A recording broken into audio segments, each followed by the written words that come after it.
Hello and welcome back to Fraud in America. I'm Jackie Damar, your host. I am joined today by Eva Gunasekera. She is a partner at Tycko and Zavareei in Washington, D.C., where she practices False Claims Act and other whistleblower matters. She was formerly with the government for a long time and has maybe, when did you come over to private practice? 5 years ago or It's so? a great question because I was just reflecting on this, Jackie. It was 2017, the beginning of 2017, that my boss at the time, a former assistant director at Civil Fraud DOJ, Renee Brooker, and I left the Department of Justice together. It was the start of a new administration at the beginning of 2017. And we left the DOJ and started a key tam practice, and we haven't looked back. Yeah. And you really specialize in False Claims Act matters, particularly in, I think the bar kind of thinks of you as an expert in Medicare Part C or Medicare Advantage um, practice. And so I'm really excited to have you here to talk about those kinds of cases and explain it to us and to anyone watching who might be out there seeing some of these schemes within their companies or within the markets. So I guess we'll just go ahead and get started. First of all, this kind of area of fraud is even what Medicare Advantage is a little bit of a black box to some people. And, people think about, okay, so an insurance company or the government, you go to see your doctor, you get a service.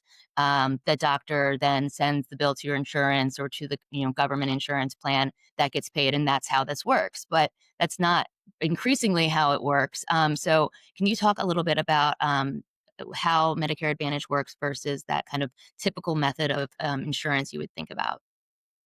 Yeah, no, it's a great question. I think when folks typically think about Medicare, they're thinking of what's known as Medicare Parts A and B, which for shorthand is known as fee for service claims.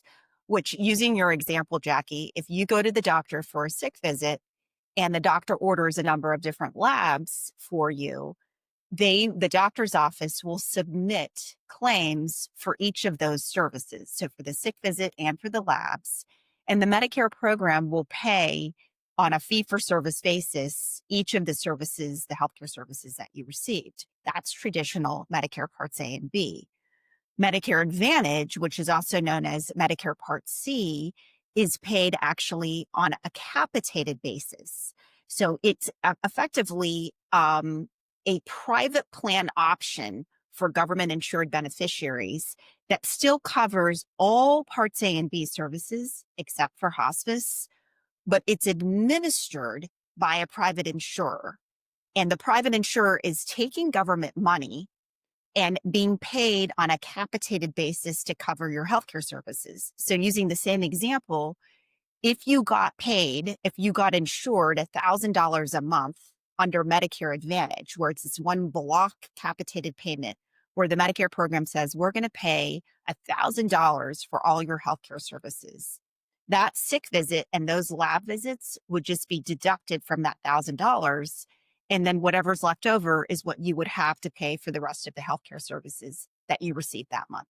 Well, I think there is confusion. Like one of the fundamental disconnects, I think, between people thinking of Medicare Parts A and B and Medicare Part C is they think Part C is somehow private money, private insurer funds. It's all coming from the same bucket of money. It's all taxpayer money that is used to fund the Medicare program. It's just being dispersed in a different way. Okay. And who's generally covered under Medicare? So typically, it's Americans who are 65 years or older. And then there's also a category of disabled persons who may be covered under Medicare, even if they haven't reached the age of 65. But that's usually who's covered under the Medicare program.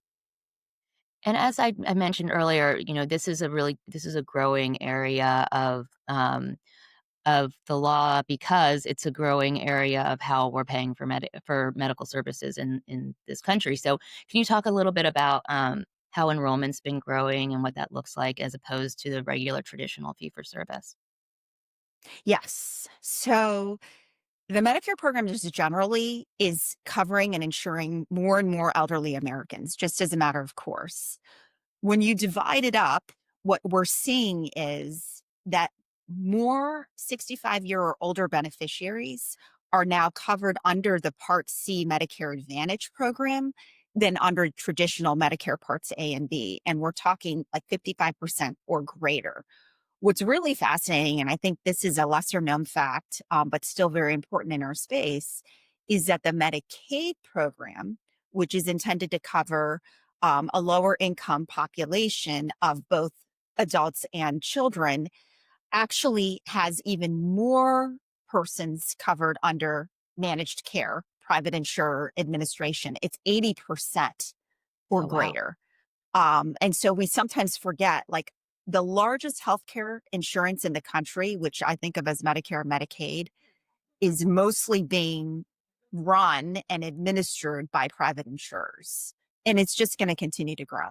And what kind of money are we kinda talking about here? How much does the government estimated to be spending in this area? And what does the kind of estimated fraud or at least improper payments kinda look like? Yeah, that's a great question. And so the Medicare program, just the Medicare program, costs the federal government over $800 billion dollars based on kind of latest numbers from 2023, 2024. Over 800 billion with a B. Sometimes I have to remind myself it's a B, not an M. Even though it's $800 billion, that's actually about almost 1/16 of the budget of the federal budget, but still a lot. I mean, it's obviously one of the more significant government programs that Americans rely on. Of that 800 billion plus, CMS is part of the US Department of Health and Human Services, which is one of the government agencies in the executive branch. One of the roles of HHS is they identify areas of fraud based on, audits and other kind of evaluations in the industry. According to Health and Human Services Office of the Inspector General, the potential fraud in the Medicare Advantage space is billions, possibly tens of billions. And so one of the more recent reports that was detailing what the risk adjustment fraud may be in this space, and we'll get into the specifics of that, estimated that risk adjustment fraud that's happening in the United States may be as much as over $8 billion dollars of misspent government funds. What that means is money that those private insurers received and were supposed to use to cover direct services for patients that actually wasn't actually used for healthcare insurance purposes. It was fraudulently misspent government funds. And so we're talking, pretty substantial amounts of money in the billions. Yeah, and imagine what, those government monies could be spent on if not for going into the pockets of fraudsters. So, um, Mhm. you know, especially in a time when we're really trying to cut waste, fraud, and abuse, this seems like an area where, it is ripe for, a lot of, enforcement actions in this area. So, we've Absolutely. talked about, the kind of shift to to these Part C plans. Why did the government choose to go this direction, and kind of like what was the intent, and where did we go wrong? It's a great question. All good things. We always have good intentions. And Congress and the executive branch really did have a good intention here in enacting the Medicare Advantage program and Medicaid with managed care. The intent was to really primarily ensure the longevity of a program. And again, the largest insurance provider in the United States, to ensure the permanency and the longevity of a program where money is finite. And so the initial intent of the Medicare Advantage program was to save money and to continue to provide good healthcare, good quality healthcare, and ensure continuity of care for patients, but not have misspent federal dollars, and have the capital market kind of work in the way that, if you think of the capital market working like to the benefit of the consumer, actually ensuring quality of care, but at a cheaper cost, and ultimately saving the federal government money such that the Medicare program can continue for many decades to come. What has happened is by effectively privatizing this billions of dollars in health insurance, what we've seen is unfortunately fraud. And it's fraud not just by the private insurers who are responsible for administering the program. It's fraud with providers. It's fraud with a number of middlemen. And we're going to get to this. It's fraud with enrolling Medicare beneficiaries into Medicare Advantage plans. And so it runs the gamut. And I guess to some extent, it's a bit of a lesson learned. It also just, to me, means that we need to just continue to have government oversight, and we need to have help from practitioners like you and I in ferreting out that fraud. Absolutely. Um, so let's get to those kinds of things we were just talking about. What are the kinds of schemes that we're seeing out there? How does this fraud work? If the government is paying a certain number, a certain monthly payment every month, no matter what, so how does the fraud then work? Yeah. So it unfortunately has many heads. It's like a Greek tragedy where you have this monster that kind of takes on many different forms. And I wish it weren't so, but once you introduced all of these private actors in the administration of this government program, you're going to see fraud in many different ways.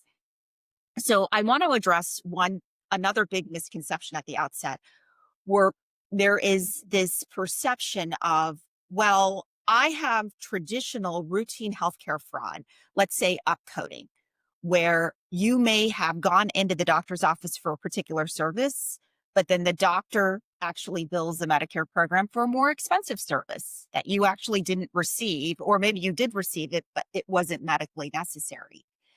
A lot of people and a lot of practitioners and even the industry don't think that those routine healthcare fraud cases are Medicare Advantage or managed care fraud cases because of the way in which the managed care program is administered. They think because it's a block payment and each patient is getting insured in a block amount, there's no discrete claim. And it's just like what we were talking about, Jackie, at the beginning of the conversation, where fee for service was claim by claim. The government is reimbursing a claim for lab work, a claim for a doctor's visit. Whereas with managed care, they're thinking, oh, well, it's a block payment. So you can't allege False Claims Act violations because there's no claim. And that's false. And so I definitely want to kind of leave this to correct, I guess, this misimpression that there can't be fraud, there can't be managed care fraud and routine healthcare fraud cases, because there absolutely can be. And courts, thankfully, have recognized that time and time again, where there is an actionable claim in managed care cases. And frankly, when you think about the numbers and the fact that a majority of patients and Medicare beneficiaries are now going to be insured by Medicare Advantage, if you didn't understand and kind of embrace the law that there are actionable claims in managed care, there would be no fraud, no healthcare fraud claims for the government to recoup. And so I want to set that foundation. Like, even though we're going to be talking about some of the more complex risk adjustment fraud type theories and other theories vis-a-vis private insurers, every other healthcare fraud theory that involves any healthcare entity that receives government funds should still include managed care claims.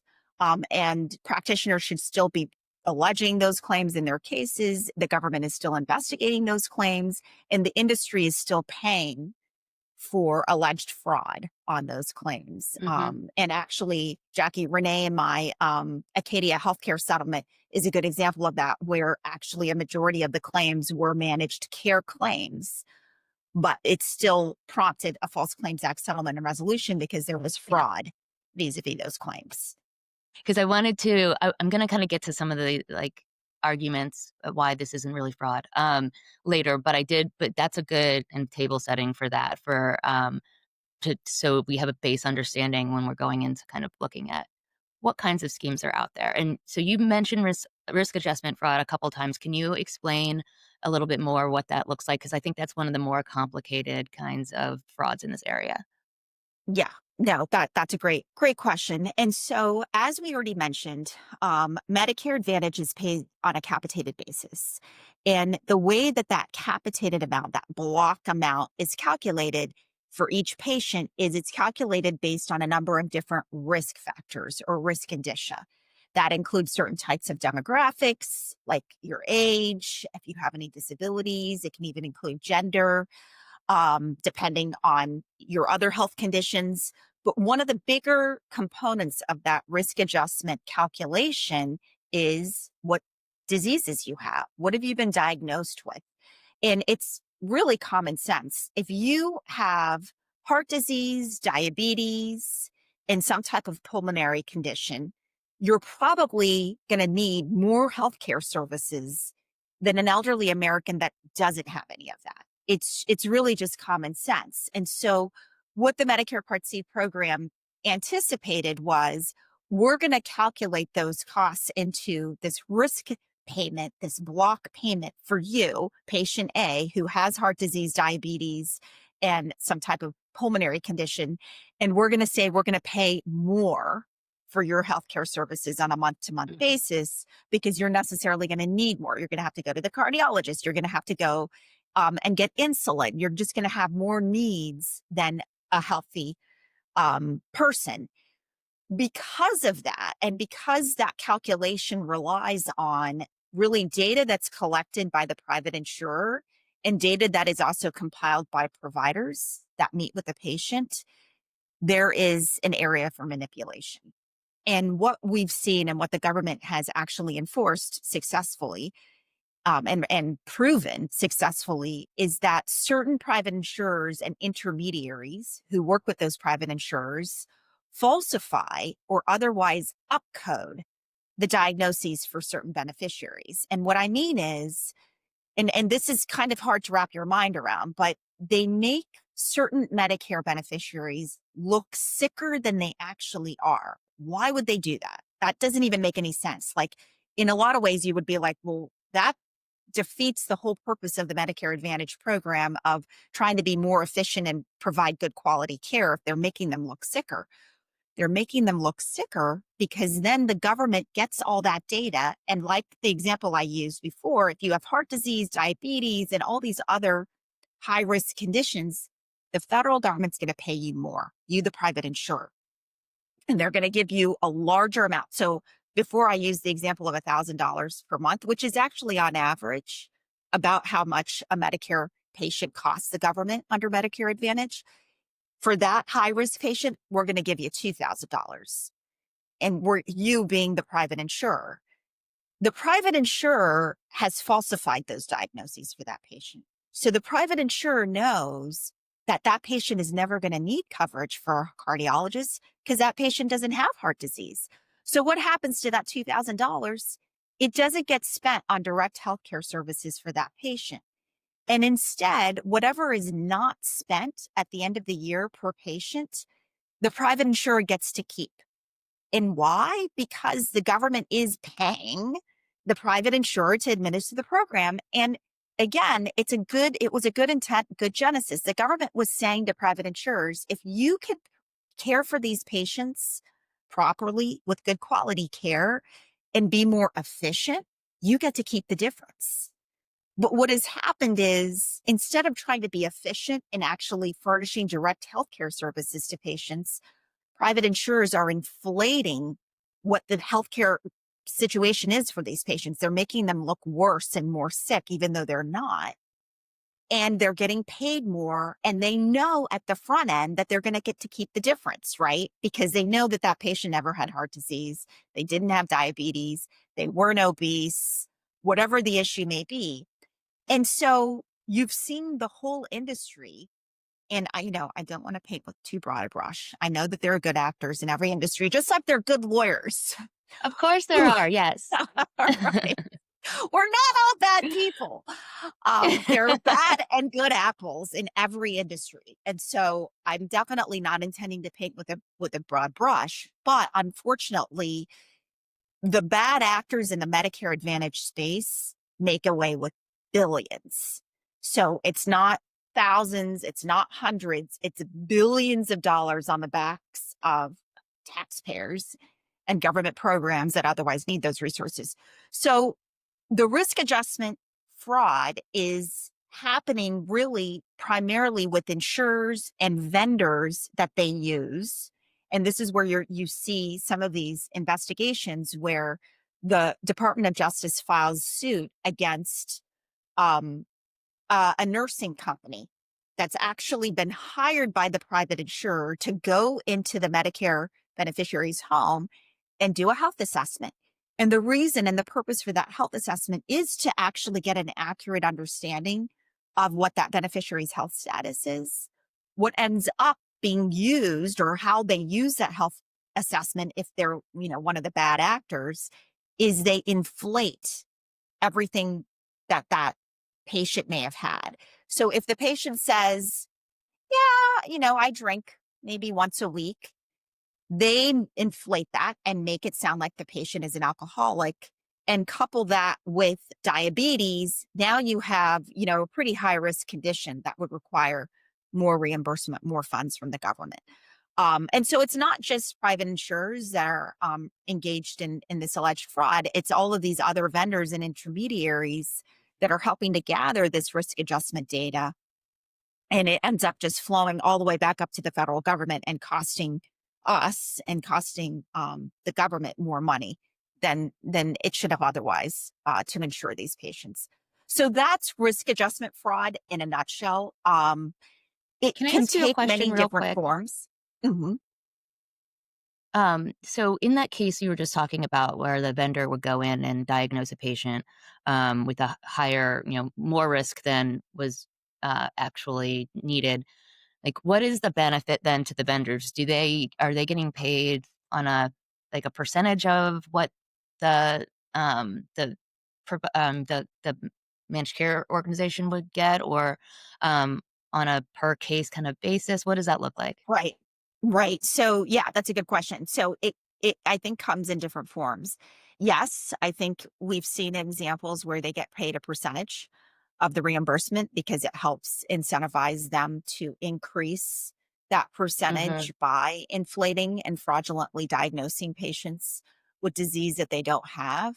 I think there also can be paid based on the number of tests that are being administered to identify these false diagnoses, right? So, um, these players in the health insurance space they're savvy and they know that 9 times out of 10, you have to have some kind of a diagnostic test in order to purportedly validate the false disease. And so they still need to have a record of that diagnostic test, even if that diagnostic test is falsified or the diagnosis that results from the test is falsified. So yeah, it takes a number of different forms. And then there's bonuses that can be awarded based on Yeah. the number of patients seen in a given day. It's really just generating as many assessments, as many false diagnoses as possible within the time frame needed to provide that data to the government. Okay, and then outside of the kind of risk adjustment area, what are the other kinds of fraud schemes that are out there? There's a lot, unfortunately. And so, in addition to risk adjustment fraud, where the private insurer and their vendors or intermediaries are the named defendants, there's a number of other types of fraud where the named defendant is going to be the private insurer and their cohort, so to speak. I think folks forget. I know I did initially when I started investigating and otherwise bringing some of these cases, that these private insurers actually have contracts to furnish these services on behalf of Medicare patients. And those contracts, as you can imagine, have a lot of terms and conditions that the private insurer is certifying to comply with in the course of administering the Medicare program on behalf of the federal government. Those include things like you can't violate the anti-kickback provision, where you can't pay for certain types of enrollment to your insurer from brokers or otherwise. You can't you still have to ensure that all claims that you submit to the federal government are true and accurate. And so there's just plain Jane contract fraud that can be alleged in these cases that I think is sometimes forgotten because we're not really necessarily thinking of the private insurer as in direct privity with the CMS program, but they are. They actually have to execute contracts with Medicare in order to receive all that government money and effectively insure a majority of the Medicare population. So that's one basic theory. Another one is what I was getting at, and we're seeing a lot more of this, which is basically enrollment fraud. And so when we started the conversation, we were talking about how the scale has shifted now, where more Medicare beneficiaries are being insured under Medicare Advantage than under traditional Medicare Parts A and B. And the reason for that is purportedly, and again, the good intent behind the program was that an informed consumer, an informed Medicare patient could make a choice and they could decide, I want to go with Medicare Part C, that's it's administered by a private insurer, or I want to stick with Medicare's Parts A and B, which is traditional fee for service. And after full information, they make an independent choice as to what they want to do. What we're seeing and what the DOJ is actually pursuing and has recently filed suit on is what's known as enrollment fraud schemes, where private insurers are actually contracting with brokers who work to enroll Medicare beneficiaries into that private insurer's plan. Why? Because the private insurer is going to get paid more if they have more beneficiaries that they're insuring. And they frankly have more data that they can manipulate and get and inflate the payment from the government for. So what we see is these broker enrollment fraud schemes where private insurers negotiate deals with brokers. And to your point, Jackie, what does the broker get out of it? The broker gets paid a commission based on every enrollment made to that particular insurer. So what's a broker going to do? A broker is going to divert, or the word that they use now in those cases is steer patients towards Humana or Aetna or certain types of private insurers that pay them a commission per enrollment. And then there's other forms of the marketing scheme where they actually also furnish gift cards to pay to patients. That's a kickback. People don't really appreciate that can be a kickback. There are certain safe harbors for gift cards to patients, but in many of these instances, these gift cards don't qualify for those safe harbors. And the primary purpose of the gift card is to incentivize the patient either to enroll with that Medicare insurer and or submit to one of these health exams that we talked about that allow the insurer to have the data necessary to fraudulently inflate diagnoses and data and receive greater payment. And again, just to be clear, it's not that every actor in this space is a fraudster, but these are the tools that they're manipulating and using. And so I guess part of what I'm getting at is not every health assessment that you're, being subjected to as a Medicare beneficiary is done with the intent of fraud, but it is a vehicle that private insurers have realized is a pretty awesome vehicle to get all of this PII data from patients that can then form the basis for manipulation. So you have risk adjustment fraud, you have just plain Jane contract fraud, you have marketing and enrollment fraud. Yeah, Can I go ask ahead. you one thing about Mhm. the enrollment fraud? Because I've heard a couple terms going along with the enrollment fraud, which is cherry picking and lemon dropping. I just Mhm. love the way that they like phrase these kinds of fraud schemes. I mean, in the securities world, there's something called pig butchering. Like, where do they come up with these things? But what can you talk to me And a the little bit about images. what the cherry picking and the lemon dropping looks like? Sure. Yeah. No, that's great. Great questions and actually good illustrations. So, when you think of cherry picking, and actually I don't know any of this for a fact, but as I understand it, if you work on a farm and are picking cherries, you're only going to want to pick the really good ones and not the bad ones. And so the purpose is, and the intent is that you're picking, you're cherry picking um enrollees that are actually healthy, or enrollees, because you know that they're going to cost less. Where lemon dropping, and a lemon, this is actually akin to the characterization of lemon cars. I don't know if you remember that. I feel like that's from like before our generation, if I'm allowed to say that. Where our parents would refer to, well, he bought a lemon, which means that, it's a done car. And so lemon dropping is dropping from enrollment patients who are really unwell. And you actually see this, and the DOJ has most recently intervened in a case where an insurer or insurers were discriminating against disabled Medicare eligible patients because they would cost more money. And again, Mhm. why are they doing that? Because if you remember, they get to keep that differential of insuring healthy Americans and insuring healthy Medicare recipients.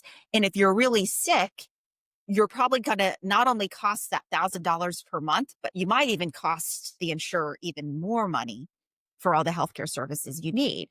So the insurance company is like, I'm going to pick the really healthy Medicare beneficiaries to insure, and I'm going to drop the unhealthy Mhm. or disabled Medicare beneficiaries, which sounds terrible when you think about it. I mean, it's plain Jane discrimination, and plain Jane Yeah, it is discrimination in a terrible. forum.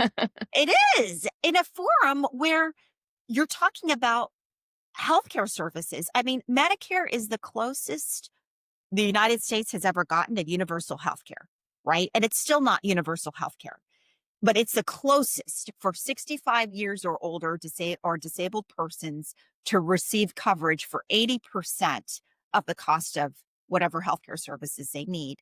And now you have these private intermediaries who are getting to select who gets the benefit of that universal coverage. Well, money will drive you to do crazy things, right? Yes, that's true. Well, It's let's true. talk about But that's is there why any we're other here. major. Yeah, exactly. Yeah. Are there any other, like, kind of major schemes out there, in this area? Yeah. So there's also, and it's in a way, it's more, it fits within what we know, Jackie, as the Sientra element of False Claims Act cases, but I think it's a really strong fact to put out there, particularly for persons in the industry who may not appreciate that they have this knowledge that the government would be interested in learning about, and it's audits. It's ignoring audit information when you know that you have either misdiagnosed or, otherwise fraudulently or improperly documented the health status of a Medicare beneficiary. So, part of the contractual obligations for all of these private insurers vis-a-vis the government is to conduct audits of their own records. The government can only do so much. So the government says you, the private insurer, is responsible for oversight of your own claims to us. And you, private insurer, are responsible for ensuring the accuracy and completeness of what you're submitting to us for payment. And if you, the private insurer, don't ensure the accuracy and completeness of that, we, the federal government, have a right to seek action against you. And it only makes sense, Mhm. right? Because the federal government is literally giving billions and billions of dollars, tens of billions of its dollars, to a private company to administer, and basically saying, okay, we're going to trust you guys. But wait, you also have to audit your own records, and you have to share those audit results with us. What we're seeing in these investigations, and thankfully from insiders in the industry, is that private insurers and their intermediaries are auditing. They are auditing, but they're not correcting their records as expected. They're not disclosing anything that they find in the audits. And worse, they're using the audits for the purposes of identifying where else they can make more money. And so the audit evidence in these cases, I think, is an independent contract violation. It's also excellent for Sienter because they know that they have Mhm. unsupported diagnoses in their records or unsupported services. This also bleeds into what we know as routine healthcare fraud because these private insurers are also supposed to be looking for upcoding and all the same things that the Medicare program looks for and enforces in healthcare fraud that's been going on for, the last half century. So that's another angle. And then a final angle that I want to touch on is prior authorization. This isn't a relatively new thing, even though it's been going on for 20 plus years and has been a requirement. The federal government, again, with all kinds of good intent, is trying to put in as many gatekeeping functions as possible. So, yet another gatekeeping function that they have was a prior authorization, meaning if you, the patient, need a particular kind of expensive service, you're going to have to prove that you and document in your record that you've tried all of these alternative things of remedying your health condition before the doctor prescribes the expensive service or the expensive drug or whatever it may be. And so, an easy example of that is before you get on an obesity medication, you have to demonstrate that you've done exercise or you've changed your diet or you've tried all of these other um, less expensive alternative treatments before we, the Medicare program, are just going to pay thousands and thousands of dollars for liposuction or, some kind of an obesity medication. Makes sense, right? It actually makes sense. You're like, thank goodness the Right. government's working and using our taxpayer money the way that it should. What we're seeing is private insurers are using the prior authorization gatekeeping function for their own benefit. And so in that instance, what's happening is they're actually denying care and services for patients who are otherwise eligible for those services, but hiding behind the prior authorization framework, even though those patients are properly eligible. And you've seen that a little bit with, unfortunately, what's been going on with United Healthcare, at least like, the headlines of patients getting denied healthcare when they're otherwise eligible for it. And it has pretty detrimental consequences. Even with the risk adjustment fraud, I think that's another aspect to the case that maybe isn't tied to money. And so we don't necessarily think of it. There's patient harm that results from just risk Yeah. adjustment fraud when a doctor is diagnosing you with obesity and alcoholism, and your BMI is like 22 and you drink one alcoholic beverage a week. I mean, that would be me. I would be alcoholic and obese. I mean, it doesn't make sense. And then when they are asked to have surgeries or other kinds of things, and those providers are seeing that another provider diagnosed them as an alcoholic, it influences the medication that they can be Yeah. prescribed. It influences the services that they can receive, the surgeries.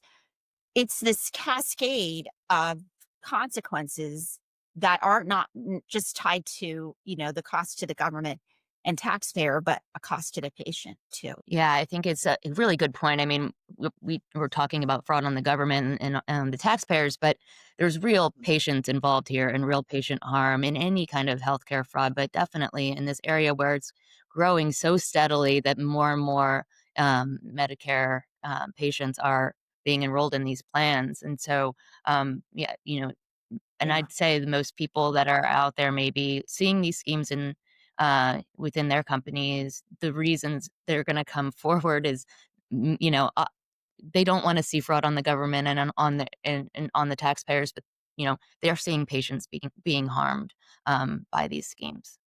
Yeah. Both ways. Patients who are being denied services and patients who are being diagnosed with conditions that they don't have. Um, Right. yeah. And I mean, there's a million schemes out there, in this area and all, the healthcare fraud. But I was looking just a little bit before we started chatting about all the different things that are out there, and it seems like there's a case for every kind of different scheme out there. Is there any like real other kind of major ones we want to touch on before we move on a little bit? Well, one other that I think is important is also Part D. So I think it's a little bit of a I mean, it's interesting because Part D, in a lot of ways, has been around even before Part C, but Part D is also administered by private insurers. It's the prescription drug benefit aspect to the Medicare program. And there's fraud in that space too. There was a recent Humana settlement, and one of the first, frankly, in the Part D space, where you see private insurers inflating the data that they are submitting to the Medicare program to inflate the reimbursement that they're receiving from the government. And so, to some extent, we talked about contract fraud, risk adjustment fraud, enrollment fraud, but there's even just fraud in the data, failing to submit accurate, complete, and truthful patient encounter data. So again, going all the way back to the beginning of our conversation, all of these capitated payments are based on data that the private insurer is submitting to the Medicare program. The Medicare program, as with most government programs, is really just a recipient of information that they believe and trust is truthful and accurate because the private industry is certifying to its truthfulness and accuracy. And so Medicare is calculating what the capitated payment will be for each of these Medicare beneficiaries, but they're calculating it based on data that's coming from the private insurer. And what we've seen in the Part D space in particular, but also, of course, with the risk adjustment fraud in the Part C space, is manipulation of that data, where in for Part D, the private insurer is saying, that we can get certain drug coverage that will cost X, and it's a much more inflated number than what they actually can get on their bid for that drug Mhm. coverage, which is why. And again, in the Part D context, what you're seeing is the private insurer just keeping that differential in payment. And the government can't know the difference without an insider in the industry saying, hey, there was an X and a Y bid. You didn't know about the Y bid because you only saw the X bid from the private insurer. And Right. so that's happening on the Part D side. And you can only imagine with prescription drugs how those numbers are ginormous as well. Again, we're talking billions and billions of dollars Yeah. in the difference between these bid calculations. And again, the government can only know based on whatever information is furnished to them. The final fraud theme, and then we'll move off of fraud themes, but this is important too. And I think it's not getting enough attention is the incentive payments under the Medicare Advantage program. So as we discussed at the beginning, the good intent behind the Medicare Advantage program and behind managed care generally was we want to induce the market to provide efficient, good quality care. And one of the ways we're going to do that is we're actually going to pay you a bonus. We, the government, are going to pay the industry a bonus. It comes in many different forms. One of the more common forms that people recognize are the star ratings. So each of these insurers are afforded a star rating. And part of the purpose of the star rating, think of Yelp reviews. If somebody has a 1-star review versus a 5-star review, you're probably going to go to the 5-star review restaurant over the 1-star review restaurant. It's just kind of, again, common sense. So the government, again, like really good idea, really great gatekeeping function, really good way to induce the private industry, said, you know what? We're going to do star ratings too. And we're going to star rate insurance companies based on how they deliver healthcare, how efficient they are, how good the quality of care is, how good their continuity of care is, how good their providers are. And they even account for effectively like patient reviews, patient data, patient encounter data. There is also, unfortunately, manipulation in that space because insurers want good star ratings. Star ratings actually correlate with, again, billions of dollars. Because if an insurer goes down in star ratings, you actually see a decrease in enrollment by Medicare Right. beneficiaries. Because every year you have new Medicare beneficiaries, you have new persons turning 65, or new persons who've decided that they want to enroll in Medicare Advantage. And so they're looking at those star ratings. And if your rating dropped from a 4 to 3.5 or a 4 to a 3, you gonna bet that's going to influence how many Medicare beneficiaries are going to pick you as a 3 versus a plan as a 4. And so that was yet another gatekeeping function that the federal government put in place to induce good quality care, to induce efficiencies, that is also being defrauded because private insurers are falsifying the data that's used to calculate the star ratings in order to artificially inflate their star ratings. So, yeah, All it's right. like Yeah, 360, every aspect of the I program. know. Well, okay, so let's talk about those are the kinds of things, and there's more out there, but we can't get to all of them. Um, what are kind of we talked earlier about, the argument that there's no kind of claim submitted to the government, which you need under the False Claims Act, um, because it's being submitted to a private insurer or because it's not a claim, you're getting paid, on a routine basis, and there's no actual claim for a service being submitted. Um, so that's one challenge that we see in these cases. Another one is again because, and I talked a little bit about this before, because the government is paying out a certain amount every month. Um, there's no damages because it wouldn't matter if they were inflating the diagnosis because the government's paying the same amount every month anyway. So how do you kind of get around that challenge?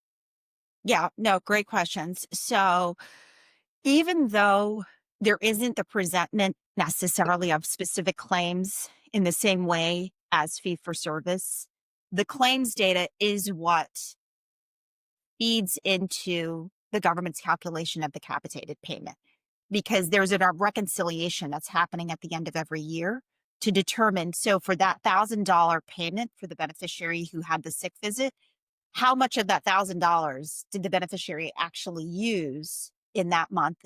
And because of that, are we, the federal government, going to decrease the amount that we pay out to the private insurer for that particular beneficiary because they only used $800? So for the next year, we're only going to insure them for $800. So even though it's not a claim by claim um, program, the claims data still forms the basis. Mhm. And so if you inflate, and this is why routine healthcare fraud is still very much an actionable claim in the managed care space as risk adjustment fraud, for instance, you're still inflating how much the government reimbursed for a service that they shouldn't have otherwise reimbursed. And so even I think it's just a misconception to think of it as, well, it's like a block grant program and it's a block amount, and if any part of that line item is false, you're still going to get paid the block amount. You're not, because if in fact they fraudulently inflated that the patient had heart disease, but because of that they paid the private insurer $2,000 and the patient didn't use the $2,000, they only used $1,000 that month, the government, of course, is going to reconcile that and say, oh, we overpaid you by 1,000. No biggie. For the Mhm. next year, we'll just reimburse you 1,000 for that patient. And so, of course, it makes a difference. Of course, it has a material impact on how much the government program pays. And just to go back to the claim point, Congress actually specifically anticipated this argument and amended the Medicare rules and regulations to say that when the government is relying on private contractors to disperse funds, and those private contractors cause false claims to be submitted with government money, to be paid by government money, that is an actionable false claim. And so again, this whole point of like, well, the private insurer isn't presenting a claim to the government for payment is just a misconception. And it's why the False Claims Act is this, beautiful piece of legislation that says it's both you're liable for submitting false claims, but also causing the submission of false claims to the government, which really captures these private insurers who are acting as intermediaries on behalf of the government. Um, and thankfully, and thanks to colleagues in our bar, we have some excellent case law and precedent on Mhm. both of these arguments, where courts have agreed and really discounted those types of defenses in Medicare Advantage type cases. Yeah, absolutely. So are there any other kind of particular challenges in this area, for, like, proving these kinds of cases? Yes, I think there is a dearth of insiders coming out from insurers. I really do. Have we had some good, awesome resolutions in this space? And do we have the DOJ and our colleagues litigating some of these cases against private insurers? We do. Do we need more information from the inside of the industry? We absolutely do. I really think, for better or worse, the way in which the Medicare Advantage program is being administered, because it's being administered by private companies, is a bit of a black box. And the private insurance industry, has really the advantage, pun intended. They have an advantage administering Medicare Advantage because they have all the data. So it's one of these, Right. and they're responsible for all that data and they collect all that data. So under traditional Medicare, Medicare had always been, the custodian for Medicare beneficiary data. And of course, they hired contractors who would assist them in that enormous task of processing millions or billions of lines of data every week, every month. Now you have the private industry really in charge. They're the custodians of that data. And as the custodians of that data, manipulation runs rampant. And because we're talking about a Mhm. huge volume of data, any one discrete area of fraud doesn't seem as material. I think that's the other kind of um, I will say this is one of my personal beefs about this space and healthcare fraud generally, is we've approached so much of healthcare fraud investigations and enforcement based on statistically valid random samples and error rates. And when you're talking about an error rate for a program that disperses hundreds of billions of dollars a year, of course, the error rate is often going to seem fairly de minimis. And I understand, like, the private insurer's argument is, yeah, because we're actually insuring care for a lot of people. And here you are focused on this one area of fraud, but this one area of fraud is Yeah. still billions and billions of dollars. And so I think we do need to, like, change the way we conceptualize these cases and not look at it in a macro way. We really do need to be looking at it in a microeconomic way. It's kind of like the saying penny wise, pound foolish. It's okay for the government to be counting its pennies. In fact, we would expect Yeah. that and we want that. And yet the industry is like, oh, well, it's a 5% error rate. So we can't be liable for fraud. But we have audits and we have witnesses and we have emails where they knew that they were submitting false data to the government. And now you want to say because it's a 5% error rate, it's not actionable as fraud.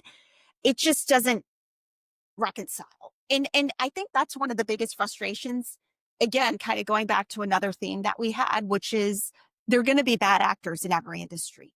And shouldn't we all want to ferret out those bad actors to preserve the resources and the funds for the rest of the industry to survive and for healthcare services to actually be coverable for decades and decades longer as Americans, continue to age? That's something that I think is a bit of a disconnect. And of course, it's always, well, it wasn't me. I'm not the bad actor that you should be looking at. But then also being more forthcoming and cooperative in these investigations and saying, okay, let's look at the data. We, the private insurer, are going to give you all of our data and let's figure this out. Because they too should want to resolve these issues in order to preserve, kind of the bigger objective here of ensuring elderly Americans, including themselves one day. I Right. mean, it's really self-preservation. Yeah. You mean these companies don't just give over all their data immediately when the government comes calling? I can't I believe it. know, amazing. Everything is a fight, and again, it's not every company. There are really good companies out there doing really good work, but it's those companies where there's documentation of fraud or at least alleged fraud that need to, come forth and make things right and whole, I guess. So Yeah, that's I think, one thing that really is a little bit of a craw, like a stick in my craw, I guess, in terms of like when the industry and defense counsel say, well, it's not a material error rate. But we're talking billions and right. thousands and millions. What's Yeah, not material about that? right. I mean, you just think of the size of the federal government and what we're spending on healthcare and, the fact that we're trying to rein in all of this fraud and waste, this and every billion counts, right? Right. Right. I mean, the one other big thing that I did want to emphasize, and I know I've said this already maybe two or three times, but is again this I feel like there's this conception of, well, the government has delegated to the private insurer to administer this program, and the government can't now come back in, Johnny come lately, and be like, you're not doing it the way that we wanted you to do it. Because they delegated it. It's kind of this classic like federalism, like we delegated to the states, and so the states should be allowed to do whatever they want. Um, what's happening here is though that they are still contractors of the government, right? And so it's plain Jane government contracting fraud when you think about it. I kind of want people to get out of their minds like Medicare Advantage is this weird animal that we've never seen before, and it's fraud schemes that we're not familiar with. It's actually not. It's plain Jane government contracting fraud. They execute contracts with the government. They accept government money. They're supposed to use that government money the way the government intended them to use the money. And when they don't do that and they don't comply with the contract terms and they knowingly don't do it, they're liable under the False Claims Act. And so I think too, like because Medicare Advantage seems like a complex topic, and complexity doesn't necessarily equate to knowing fraud, people are afraid to allege it. People are afraid to investigate it. People are afraid to litigate it. People are afraid to call it fraud. But it's actually just government contract fraud because they are government Right, contractors, private companies who are right. contracting with the government. Yeah. So Well, there's so much more that can be done in this space. And I yeah, love I know. exactly that TAF is doing everything that it can to spread the word about Medicare Advantage fraud and how everyone should be alleging it. And it's their routine healthcare cases and then alleging these, specific to MA company fraud schemes. I think it's awesome. And we just need to continue to get the word out. Yeah. Well, thank you for trying to help us break this down. It's a big, big area of fraud right now, and will only be growing as more and more Americans are enrolled. So, if you are out there and seeing these schemes, be sure to find a key TAM attorney to help you out navigating this. And and I thank you, Eva, so much for being with us today. Thank you for inviting me. I was really happy to join this discussion. And just last plug, this administration is very keen on enforcing Medicare Advantage fraud. So the time is now to bring these cases Yep. and really push the envelope. Thank you, Jackie. Thank you to TAF. Absolutely. Absolutely. Thank you so much. Thank you for joining us today. Thank you to Get Nick Law for sponsoring our program, and join us next time on Fraud in America. Our annual sponsor is Getnick Law, a boutique Manhattan law firm dedicated to fighting fraud and promoting business integrity. Learn more about the firm at www.getnicklaw.com. If you believe you've witnessed fraud against the government or on the financial markets, or want to learn more about the laws that exist to fight fraud, visit taf.org, where you can find a directory of whistleblower attorneys who work across the country. On our website, you can find information about the nation's whistleblower laws and programs, and a way to donate to our organization as we continue to fight attacks on whistleblowers and these laws. Fraud in America is presented by the Anti-Fraud Coalition. Jacqueline DeMar is our host. The website for Fraud in America was designed by Wide Eye Creative. Our artwork is by PPA Agency, and our theme song is by Spatial Relations.